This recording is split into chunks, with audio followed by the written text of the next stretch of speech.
Hi everyone. In today's vlog, I'm going to be talking about the Charlie Kirk's incident that happened in Utah. I'm pretty sure all you know by now what happened and how it occurred. And I'm going to show you some videos and highlights. If you're sensitive to this content, you don't have to watch. So here's the video about Charlie Kirk's death and how it occurred. And I'm going to talk about how humans are just so stupid.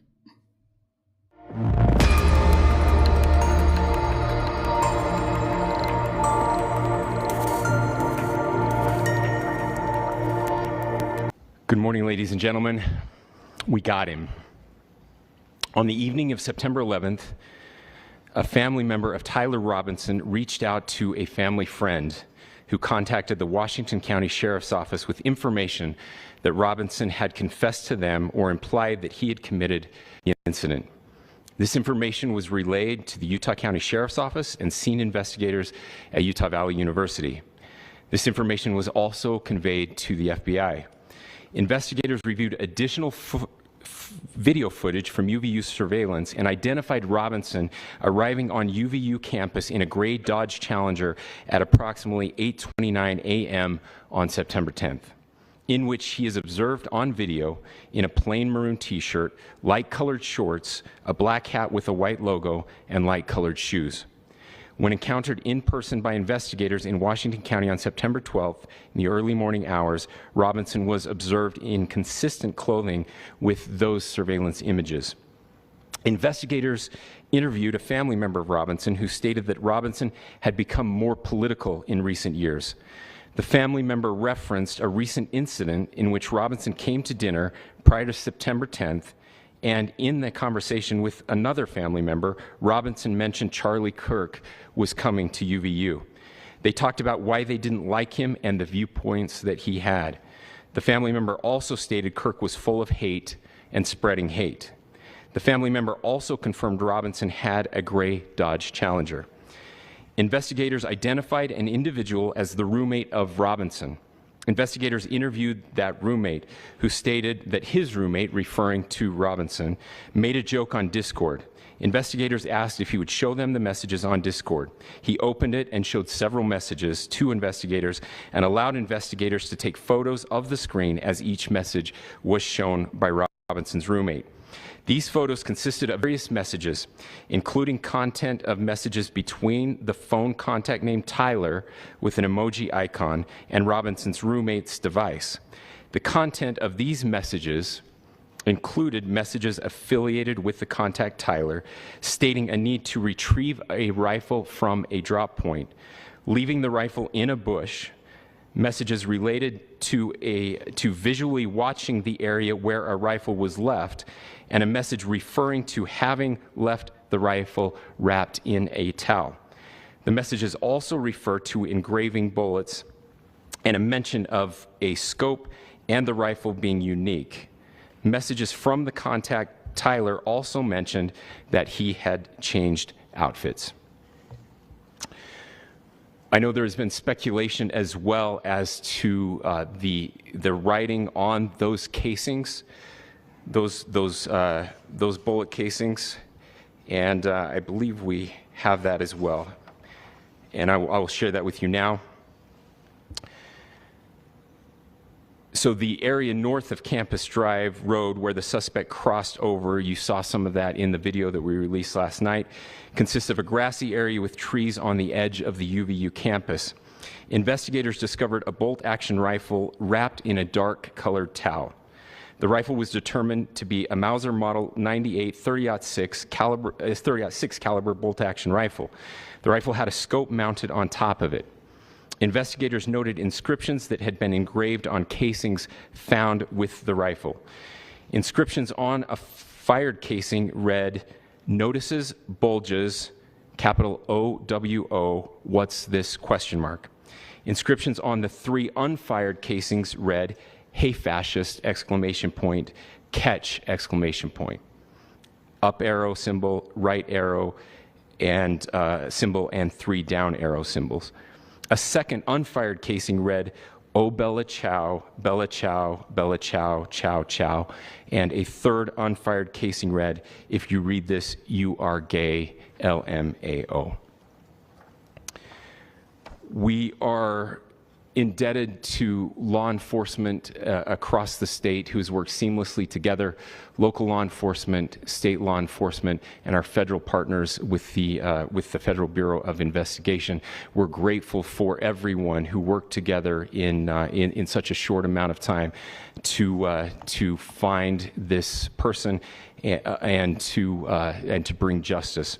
I want to thank the public who has been so engaged, reviewing videos, helping us with sending in tips, and helping us get to this point. I want to thank the family members of Tyler Robinson who did the right thing in this case and were able to bring him into to law enforcement as well. I especially want to thank the family of Charlie Kirk, Erica, Charlie's parents, his children. I want us to be thinking of them as we bring justice in this case. They will be involved in that justice. We will be working very closely with them as we move through this process as well. This is a very sad day for our country, a terrible day for the state of Utah, but I'm grateful that at this moment we have an opportunity to bring closure to this very dark chapter in our nation's history. With that, I will now turn the microphone over to the Director of the FBI, Kash Patel. Thank you, Governor. This is what happens when you let good cops be cops. The FBI and our partners are proud to stand here today together to bring justice to the family of Charlie Kirk and honor his memory. I want to express my deep gratitude to President Trump, the Vice President, and the entire White House who have been so incredibly supportive with both resources and just personally to the FBI as a team. They had our backs the entire way, and I just want to express my gratitude for giving us the resources we need to operate in this space to bring this sort of justice at this sort of speed. In 33 hours, we have made historic progress for Charlie.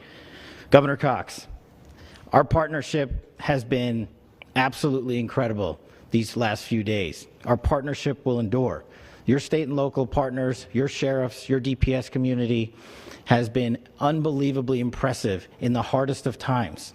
And a case like this cannot be solved, cannot be brought without partnering with your state and local authorities. The FBI has a certain role to play, and we will play that role, and we will lead out for the federal government. But Governor Cox, we are so grateful for your state partnership that led out on this investigation. A little bit of the timeline. Charlie was shot at 12:23 p.m. on Wednesday. The first FBI agents arrived on scene in 16 minutes with chiefs of police at 12:39 and secured the scene. The FBI immediately launched fixed-wing assets. We utilized these assets to transport personnel, specialty technicians, hostage rescue teams. We also utilized these assets to go back and forth from the East Coast and here in Utah to transport forensic evidence and other evidence that will be analyzed and is being analyzed at our FBI laboratories in Quantico and other laboratories, including the ATF. At my direction, the FBI released the first set of FBI photos of the suspect at 10 a.m. local time on 9/11. Then, shortly thereafter, the FBI reward of $100,000 was released at 10:45 a.m. local. Myself and Deputy Director Bongino arrived on the scene at approximately 5:30 p.m. on 9/11. The governor led a press conference last night at approximately 8 p.m. where at my direction, the FBI released a never-before-seen video of the suspect. We also released new images to the public of the suspect. And just last night, the suspect was taken into custody at 10 p.m. local time. In less than 36 hours, 33 to be precise, thanks to the full weight of the federal government and leading out with the partners here in the state of Utah and Governor Cox, the suspect was apprehended in a historic time period. And I want to highlight what Governor Cox said. This would not have been possible without you, the media, and you, the public. That's why we went so public, so fast, and we're so transparent, and we're committed to that transparency. The crime scene, just a little bit there. It is a large crime scene. State and local authorities, along with federal authorities, processed that crime scene quickly. And I even had the ability to walk through that crime scene and walk through the steps the suspect took to learn more about what was needed and what resources we needed to bear to create a full picture for the FBI and leadership back in Washington. Furthermore, thankfully to state and local partners, forensic evidence has been seized and continues to be garnered. Forensic evidence has already been evaluated at FBI laboratories in Quantico and state and local authorities here. We will continue to process evidence as we see it, as we collect it, and we will continue to deliver to Governor Cox and his team. Last night, we had a total of approximately 7,000 leads. As of this morning, thanks to your great work, we have over 11,000 leads that were called in to the FBI. And we are running out every single lead that we can. Every one of those leads will be run out. The arrest is a testament to the dedication of good law enforcement being great and partnerships in law enforcement, which I've tried to highlight as my tenure as the director of the FBI. There is no better relationship for law enforcement than the FBI to partner with state and local authorities, and you've seen it here in these last few days. The FBI Salt Lake Field Office, along with our offices in LA, Phoenix, Denver, San Antonio, Las Vegas, Pittsburgh, Buffalo, our headquarters component in Quantico, all participate in the FBI. I want to express my deep gratitude to the employees of the FBI, the men and women, the evidence response team tacticians, the special operators, the agents, the support staff. You have done monumental work in historic time when the public, who had a right to demand such an expeditious solving of an investigation, the FBI answered that call diligently, critically important to our nation, and we delivered. And I'm proud to be their leader, and I'm proud to be the director of the FBI. This is very much an ongoing investigation, as the governor said, and we will continue to work with state and local authorities to develop the investigation, to provide them the evidence they need for their ongoing prosecutions, and we will be here to answer every call they absolutely have, as long as it takes, for as long as we need to find and apprehend whatever suspects were involved in this crime. Lastly, to my friend, we'll continue to work with state and local authorities to develop the investigation, to provide them the evidence they need for their ongoing prosecutions, and we will be here to answer every call they absolutely have, as long as it takes, for as long as we need to find and apprehend whatever suspects were involved in this crime. Lastly, to my friend Charlie Kirk, rest now, brother. We have the watch, and I'll see you in Valhalla.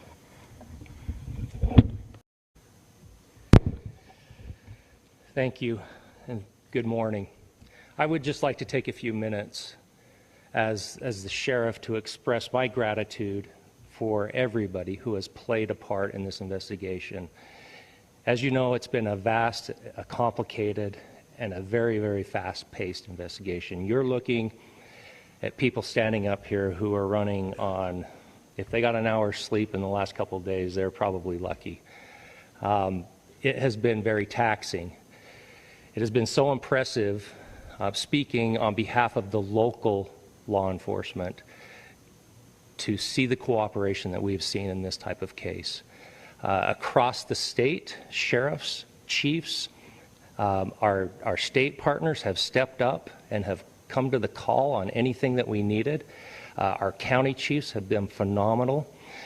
Our Utah County Attorney, Jeff Gray, who's standing up here with us, has been phenomenal in leading us through this investigation. I would like to thank the federal government for their resources, their assets. Our local team here, our FBI team, has been extraordinary in helping us work through this and bring this person to justice. Most of all, I would like to thank the public, and specifically, I would like to thank the public who turned to prayers and who turned to positiveness for us. I would like to thank them on behalf of the law enforcement community, because we needed those prayers, That's what we needed to get through this. We needed your support, and you gave it to us. We needed your patience, and you gave it to us. And I would like to thank you for the Kirk family, because that's what they need, is your support and your prayers, and that will get us through all of this. So thank you, everybody, for everybody that have stepped up. We've had such a phenomenal response to this. Thank you.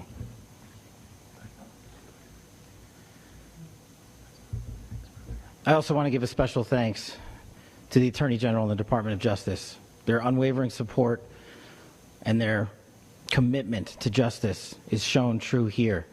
And without AG Bondi and Deputy Attorney General Todd Blanche and the resources they brought to bear, we would not have been able to complete our mission. And I just want to say special thanks. It's an honor to be a part of the Department of Justice. Thank you again to our incredible law enforcement team who has worked so hard. Sheriff, I got a solid 90 minutes last night, so I'm probably the most well-rested person up here. Ladies and gentlemen, I get the microphone, so I hope you'll permit me a moment just to share a few more thoughts about where we are and how we got here, and maybe a little bit of where we go from here. I don't want to get too preachy, but I think it's important that we, with eyes wide open, understand what's happening in our country today.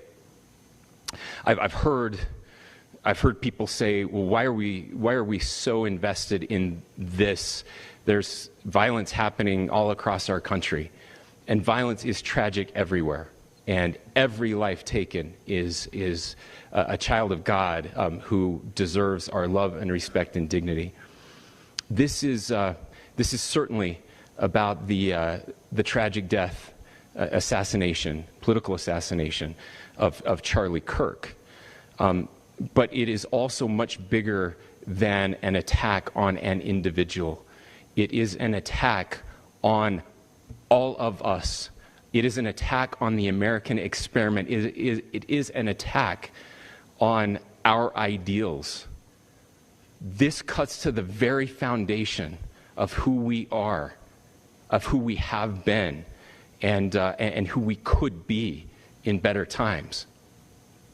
Political violence is different than any other type of violence for lots of different reasons. One, because in the very act that Charlie championed of expression, that freedom of expression that is enshrined in our founding documents, in having his life taken in that very act, makes it more difficult for people to feel like they can share their ideas, that they can speak freely. We will never be able to solve all the other problems, including the violence problems that people are worried about, if we can't have a clash of ideas safely and securely. Especially those ideas with which you disagree. That's why this matters so much. Over the last 48 hours, I have been as angry as I have ever been, as sad as I have ever been. And it was, as anger pushed me to the brink, it was actually Charlie's words that pulled me back. I'd like to share some of those. And specifically right now, if I could, I need to talk to the young people in our state, in my state, and all across the country. As President Trump reminded me, he said, you know who really loved Charlie? The youths. And he's right. Young people loved Charlie, and young people hated Charlie. And Charlie went into those places anyway. And these are the words that have helped me. Charlie said, when people stop talking, that's when you get violence. He said, the weak can never forgive. Forgiveness is the attribute of the strong. The only way out of the labyrinth of suffering is to forgive. Welcome without judgment, love without condition, forgive without limit. He said, always forgive your enemies. Nothing annoys them so much. A few months ago, I referenced this last night. Charlie posted to social media, when things are moving very fast and people are losing their minds, it's important to stay grounded. Turn off your phone, read scripture, spend time with friends, and remember, internet fury is not real life. It's going to be okay. He again said, when you stop having a human connection with someone you disagree with, it becomes a lot easier to commit violence. He said, what we as a culture have to get back to is being able to have a reasonable agreement, where violence is not an option. Now, again, to my young friends out there, you are inheriting a country where politics feels like rage. It feels like rage is the only option. But through those words, we have a reminder that we can choose a different path. Your generation has an opportunity to build a culture that is very different than what we are suffering through right now. Not by pretending differences don't matter, but by embracing our differences and having those hard conversations. I think we need more moral clarity right now. I hear all the time that words are violence. Words are not violence. Violence is violence. And there is one person responsible for what happened here. And that person is now in custody and will be charged soon and will be held accountable. And yet, all of us have an opportunity right now to do something different. I want to thank my fellow Utahns. This bad stuff happens. For 33 hours, I was praying that if this had to happen here, that it wouldn't be one of us. That somebody drove from another state, somebody came from another country. Sadly, that prayer was not answered the way I had hoped for, just because I thought it would make it easier on us if we could just say, hey, we don't do that here. And indeed, Utah is a special place. We lead the nation in charitable giving. We lead the nation in service every year. But it did happen here. And it was one of us. But I want you to look at how Utahns reacted the last 2 nights. There was no rioting. There was no looting. There were no cars set on fire. There was no violence. There were vigils and prayers and people coming together to share the humanity. And that, ladies and gentlemen, I believe is the answer to this. We can return violence with violence. We can return hate with hate. And that's the problem with political violence, is it metastasizes. Because we can always point the finger at the other side. And at some point, we have to find an off-ramp, or it's going to get much, much worse. But see, these are choices that we can make. History will dictate if this is a turning point for our country. But every single one of us gets to choose right now if this is a turning point for us.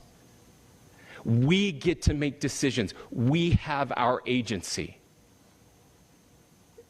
And I desperately call on every American, Republican, Democrat, liberal, progressive, conservative, MAGA, all of us to please, please, please follow what Charlie taught me.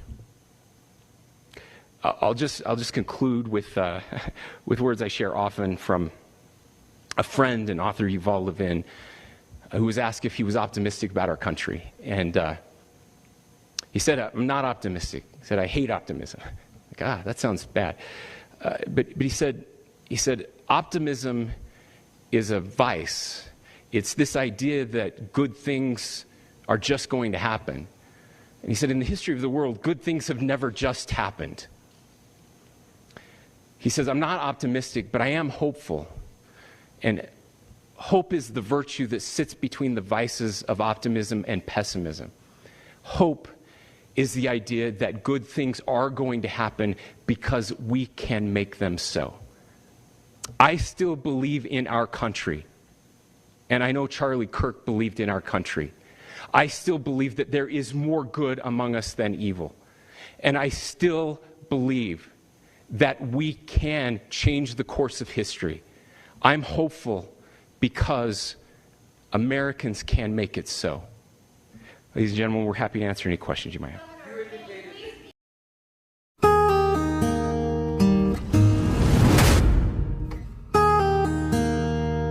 Afford.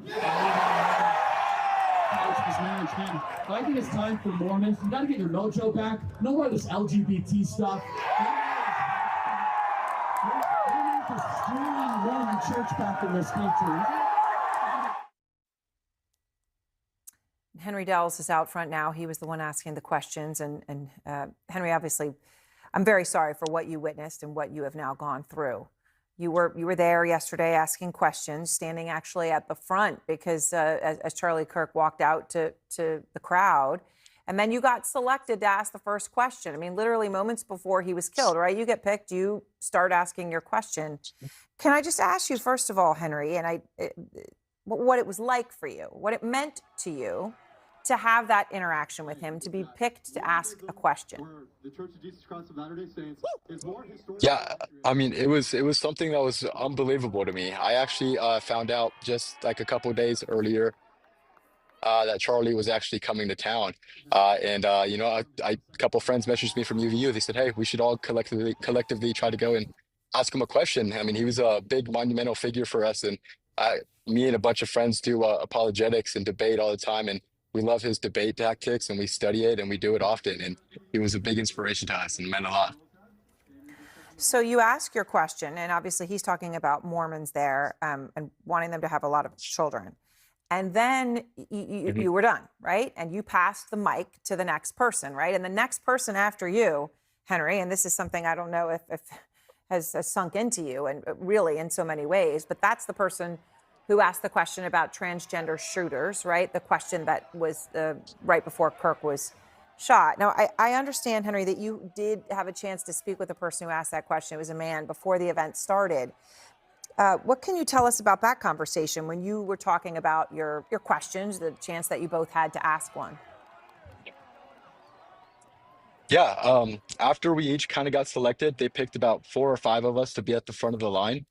We each kind of had about 5 to 6 minutes where we just kind of discussed, like, hey, like, what are we going to talk about? What are your questions, and what are your questions? There was a lady that was going to talk about some abortion issues, which was understandable. Charlie talks about them all the time. Other was some racial issues, and his was transgenderism, and the why people feel like they are something that they aren't. And I never got anything out of that, or even heard anything where he was going to refer to anything about shooting.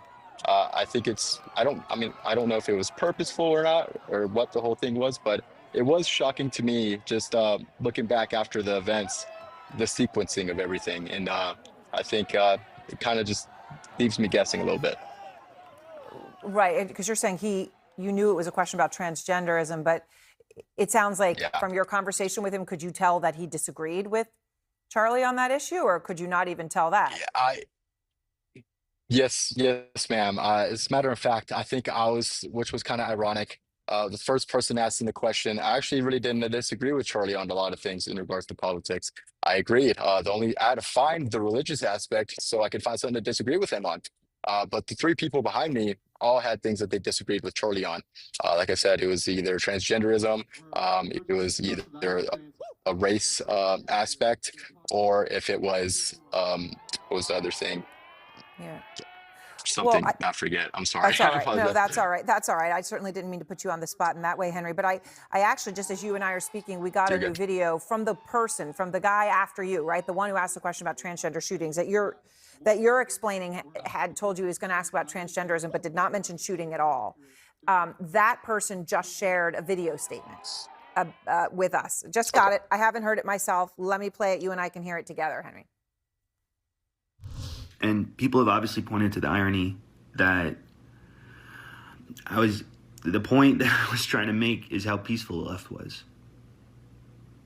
right before he got shot. And that only makes sense if we stay peaceful.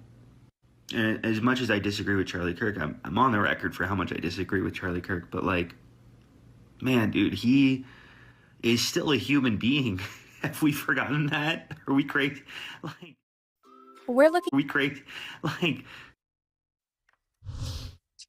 Obviously, he's emotional and upset there as well, Henry. What's your reaction hearing that? Of course, that's the young man who asked the question right after you. Yeah, yes, ma'am. Yeah, I think I kind of feel for him a little bit because I can definitely understand that how some people might be giving him some backlash just because the sequence of how he articulated his question and then what came immediately after. And I've had even thoughts of scenarios of like, oh, maybe this is something that's was involved in sequence and stuff. But I also never left out the fact that hey, it could have just been a coincidence. And when I was speaking with the individual prior to, I never felt like he had any hatred for Charlie, and that I can testify. He seemed like an ordinary kid who just had a difference of opinion, and we actually shared a little bit because my family we definitely are all conservative. We're different. I got some that are left, I got some that are right. My dad's kind of in the middle, and so I have to live that. I have to deal with that every day. And so I understand what he's saying. We're all human and we should love each other. All right, well, Henry, thank you very much for coming on and for talking about all of this. I know it's not easy. And in a moment like this, perhaps the easiest thing to do is to say nothing. But I really appreciate, I know everyone does, appreciate hearing you talking about it. Thank you.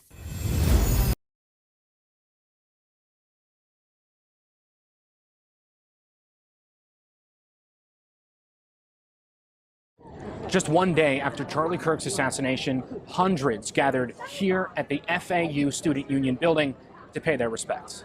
Tears illuminated by candlelight, just a day after the assassination of conservative political figure Charlie Kirk on a college campus in Utah. With political violence and fear on the minds of many across the country, hundreds of people, not just students, gather at Florida Atlantic University. It's not going to stop us. It's not going to stop us. So it shouldn't stop anybody else.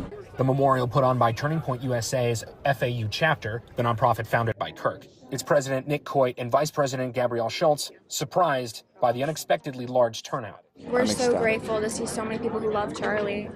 And people that want to carry on his legacy. People there joining in prayer, discussion, and even music. The gravity of the situation not lost on FAU students like junior Allison May and sophomore Dominic Rizzo. It's definitely terrifying, but it's one of those things where, like Charlie Kirk taught courage, you need to have that courage to go out there and stand for what you believe in. Charlie has been a very big influence on a lot of people my age, left, right, anywhere in the middle, as to getting involved in politics. Some in attendance, like FAU's president Adam Hasner, knew Kirk personally, taking the news especially hard. In his speech, he called for unity across ideological lines. I'm hopeful that these events can provide an example and set an example of a level of civility and discourse that seems to be evading us not only on college campuses across the country, but throughout our country. This has happened before, and it's going to happen again. And the point of a legacy, right, is that we keep carrying the torch, right? We keep what we stand for is free speech. We keep free ideas. As long as that's alive, we're not going to regress into the past. Reporting at Florida Atlantic University, I'm Michael Hoffman. My sympathies goes out to the family for the loss. It's tragic to see how Charlie Kirk died, and it shouldn't happen in the first place, because this incident happened for one reason: karma and hate. Those two combined together will make people shoot and kill, and it's very wrong. So don't let others persuade you. Believe on your beliefs. Never change yourselves. The best way to handle conflict and disagreement is we talk to one another, cooperate with each other, and not use violence and knives and guns to kill. That's not being a human. That's not helping people to make peace amongst themselves. If anything, it drives more war. We need to stop the violence once and for all. So if you're going out and about today, young people of this generation in 2025, it doesn't matter who you are. Never change yourself just because you want others to like you. Heck, I have people that hate me, but I don't care. Especially with technology today. Do you realize how much we can change in one day to make this world a better place? The problem that we are facing in society today, people are selfish with money and greed. They'd rather have money for themselves, for their own selfish needs, like getting a new phone, getting games, and that's the problem. Sure, it's fun for a while, but what's good playing games with you? It's not going to change the world. Not until people strive for doing good and use the technology for helping people to save others' lives. I'm not sure if you guys the Calgary news. I do when I have free time. But I just saw one more incident in the Shaughnessy area, here close to where I live. There was a girl who was being assaulted by a man on a C train. So no matter where you go, people are going to be around to try to attack you. So my advice, stay in groups. Use your phone for good. If you see someone in trouble, dial 911.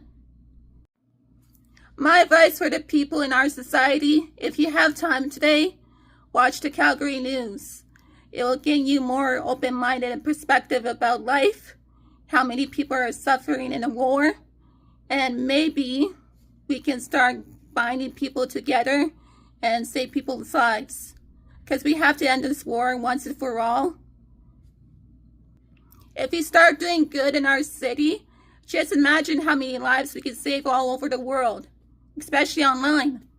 So this is why I'm doing these vlogs, so you guys can wake up and maybe do some peace for our city and people who really needs help. Well, I gotta go to work. I don't have really time much to say other. Just protect yourselves, protect others, and maybe in the future the war will finally end. Have a great day. Hit the like, subscribe, and I'll see you guys soon.